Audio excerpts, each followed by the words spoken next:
अस्सलाम वालेकुम। ना सूजी, ना आटा, ना बेसन। आज हम अलसी की पिन्नियाँ बनाएंगे भुने हुए चनों के साथ, जो कि बहुत ही मज़े की और बहुत ही अच्छी बनती हैं।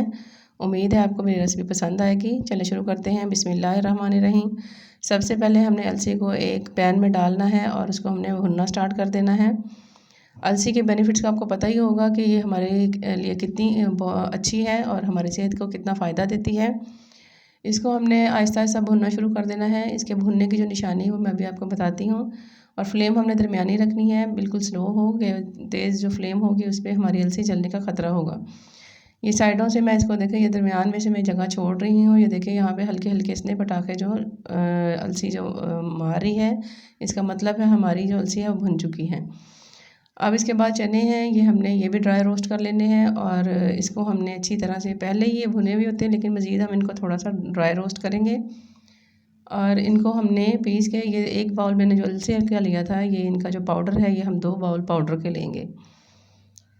ये हमने हल्के से भून के इनको हमने ग्राइंड कर लेना है। इसके बाद ये हमारा ड्राई फ्रूट है, ये मिक्स ड्राई फ्रूट है। ये ड्राई फ्रूट के बेनिफिट्स का आपको अच्छी तरह पता है कि हमारी सेहत के लिए और सर्दियों में ख़ासकर इनका कितना फ़ायदा और बहुत ही मज़ा आता है। ये मिक्स ड्राई फ्रूट, और एक बाउल मैंने लिया है अखरोट का, एक बाउल है ये 4 मगज़, और एक खोपरे का बाउल है, और एक बाउल भर के मैं लूँगी मूँगफली का। इन सारों को हमने ड्राई रोस्ट करना है अच्छी तरह से। और ये देखें, ये हमने इनको हल्के हाथों से हल्की फ्लेम पे बिल्कुल हमने ड्राई फ्रूट्स को ड्राई रोस्ट कर लेना है। और ये हमारे बच्चों के जहन के लिए, दिमाग के लिए और आँखों के लिए, सर के लिए, हर चीज़ के लिए बहुत ही अच्छी है, बहुत ही ताकत की एक रेसिपी है। अलसी वैसे ही हमारी जो सेहत के लिए बहुत अच्छी है। इसके बाद जो चने हैं वो भी आपको पता है हमारी आँखों की बिनाई के लिए, दिमाग की ताकत के लिए कितने फ़ायदेमंद हैं। इंशाल्लाह ये हमारी जो डबल ट्रिपल ताकत वाली रेसिपी है, हम एक लड्डू आप डेली खाएं, इसका बहुत ही आपको फ़ायदा देगा। अब एक कढ़ाई में मैंने ऑयल गरम किया, ये लेना है घी, देसी घी लिया है। आधी प्याली जो मैंने आपको मेजरमेंट के हिसाब से बताई है, वो आधी प्याली मैंने देसी घी की ली है। इसको पिघला लिया है। अब इसके अंदर मैंने 2 अदद सब्ज़ इलायची डाल दी हैं। और 2 सब्ज़ इलायची डालने के बाद इसको थोड़ा सा हम फ्राई करेंगे। जैसे ही खुशबू आने लगे तो हम इसके अंदर ये एक फुल बाउल जो है वो मेजरमेंट के हिसाब से, जिसमें मैंने बाकी चीज़ें मेजर की हैं, वो एक बाउल में इसके अंदर गुड़ का, इसको छोटे पीसीस करके मैंने डाल दी हैं। अब इसको हम पिघलाएंगे। बहुत ही मज़े की, बहुत ही अच्छी रेसिपी बनी थी। अगर आपको मेरी रेसिपीज़ पसंद आ रही हैं तो आप मेरे चैनल को लाइक करें, सब्सक्राइब करें, शेयर करें और कमेंट बॉक्स में ज़रूर बताया करें कि आपको मेरी रेसिपीज़ कैसी लग रही हैं।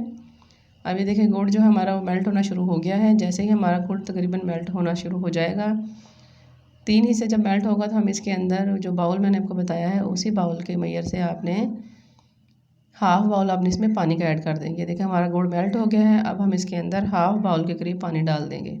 ये देखें, ये पानी डालने के बाद हमने इसका शीरा तैयार करना है, ना एक तार वाला, हमने बस नॉर्मल सा शीरा तैयार करना है जिसके अंदर हम अपनी अलसी की पिन्नियाँ तैयार कर सकें। ये अब देखें हमारा ये शीरा तकरीबन पक चुका है, इसमें उबाल आने शुरू हो चुके हैं। ये देखें जी, ये हमारा शीरा तकरीबन अब तैयार होने वाला है। इसको अब हमने 5 से 4 मिनट तक हमने इसको उबाल दिलाने हैं, ताकि ये अच्छी तरह से हमारा जो शीरा है वो तैयार हो जाए।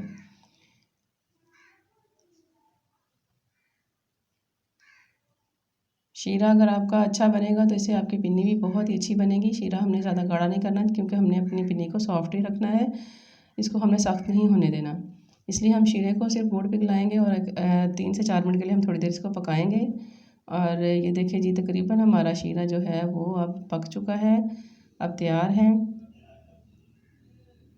ये देखें जी, अब इसकी झाग भी तकरीबन ख़त्म हो चुकी है। अब जो बाकी हमने जो चीज़ें डाली थी, ये कढ़ाई के अंदर हमने अलसी जो पीसी थी वो डाली है। अब हम इसके अंदर ये चने जो हमने 2 बाउल भर के चनों के डाले, ये डाल देंगे। और इसके बाद ये हमने जो ड्राई फ्रूट रोस्ट किए थे, ये वाले हमने इनको ड्राई रोस्ट किया था, ये डाल देंगे, ग्राइंड नहीं हमने करना। और इसके बाद जी हमने अब इनको अच्छी तरह से कर लेना है मिक्स करने के बाद हल्के हाथों से आप इसको मिक्स करते जाएं, और सेंटर में एक छोटा सा होल बना के, ये जो शीरा हमने बनाया हुआ था ये मैंने एक बाउल में निकाल लिया है। इसको हमने इसके अंदर डाल के अब मिक्स करना शुरू कर देना है। हल्के हाथों से आप इसको मिक्स करते जाएं। हाँ जी, इसको अच्छी तरह से मिक्स कर लें और आहिस्ता आहिस्ता से इसको मिक्स करते जाएं। ये जो मैंने चाशनी बनाई है ये तकरीबन नहीं बल्कि सारी इसमें ऐड हो जाएगी। ये देखें अभी हमारा काफ़ी, ये जो बाकी बची हुई चाशनी ये भी सारी मैंने इसमें डाल दी है। अब आप इनको चम्मच की मदद से या स्पैचुले की मदद से अच्छी तरह इसको मिक्स करें और मिक्स करके इसको बिल्कुल आपने, ये देखें जी, इस तरह ये अच्छी तरह मिक्स होकर ये तैयार हो चुका है। अब हम इसकी बनाएंगे पिन्नियाँ। पिन्नियाँ आप दरमियाने साइज़ की छोटी भी बना सकते हैं, बड़ी बना सकते हैं, वो आपकी मर्ज़ी है। ये देखें कितना मज़े का सॉफ्ट सा, और जैसे ही लो टेम्परेचर आपके हाथों को बर्दाश्त कर सके आप इसकी पिन्नियाँ बनाना शुरू कर दें। ये देखें ये हमारी कितनी मज़े की सॉफ्ट सी और अच्छी सी पिन्नियाँ बनकर तैयार हो चुकी हैं। एक एक करके हम तकरीबन इनकी सारी पिन्नियाँ हम बना लेंगे।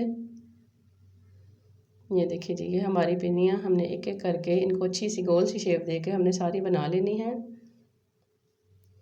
ये देखिए जी, हमारी पिन्नियाँ बनकर तैयार हो चुकी हैं। उम्मीद है आपको मेरी आज की रेसिपी पसंद आई होगी। चने के साथ ये पिन्नियाँ बहुत ही मज़ा करती हैं, आप एक दफ़ा ज़रूर ट्राई करिएगा। इंशाल्लाह आगे नेक्स्ट रेसिपी में फिर हाज़िर होंगी, और आप कमेंट बॉक्स में ज़रूर बताते रहें कि आपको मेरी रेसिपीज़ कैसी लग रही हैं। नेक्स्ट टाइम इंशाल्लाह फिर मिलेंगे। अल्लाह हाफ़िज़।